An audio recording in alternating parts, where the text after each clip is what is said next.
भारत के पास stealth fighter jet खरीदने के हैं दो offer.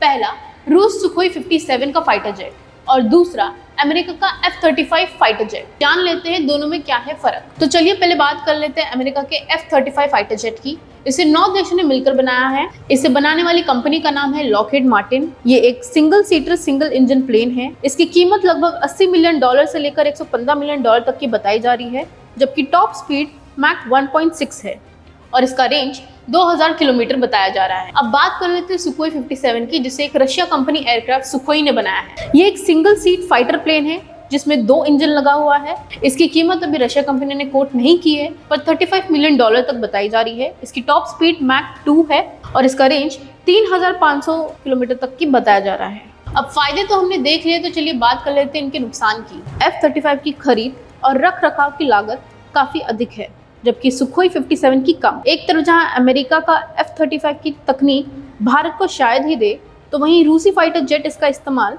Bharat make in India के तहत कर सकता है। जानकारी के लिए बता दें कि F-35 का इस्तेमाल हमास के खिलाफ किया गया था।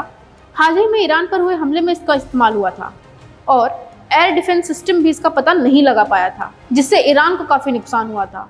जबकि सुखोई 57 का इस्तेमाल केवल यूक्रेन में ही हुआ है और यूक्रेन के पास उस तरह का एयर डिफेंस सिस्टम नहीं है। ये सब तो ठीक है, पर क्या भारत के पास अपना 5th जनरेशन का लड़ाकू विमान नहीं है? अब आप कहोगे डसॉल्ट राफेल तो है ही हमारे पास, वो 4.5 जनरेशन का है, 5th जनरेशन का नहीं है। पर इसी कड़ी में अब भारत भी अपना स्वदेशी लड़ाकू विमान बना रहा है, हालांकि इसे कई साल लगेंगे। इसका नाम है एडवांस्ड मीडियम कॉम्बैक्ट एयरक्राफ्ट, जिसे हाल और DRDO के ADA मिलकर दोनों साथ में बना रहे हैं। जानकारी के अनुसार ये 2036 तक बनकर तैयार हो सकता है। तो आपको क्या लगता है, भारत को किसका एयरक्राफ्ट खरीदना चाहिए या फिर खुद के एयरक्राफ्ट बनने तक का इंतजार करना चाहिए? कमेंट्स में अपनी राय जरूर लिखिए।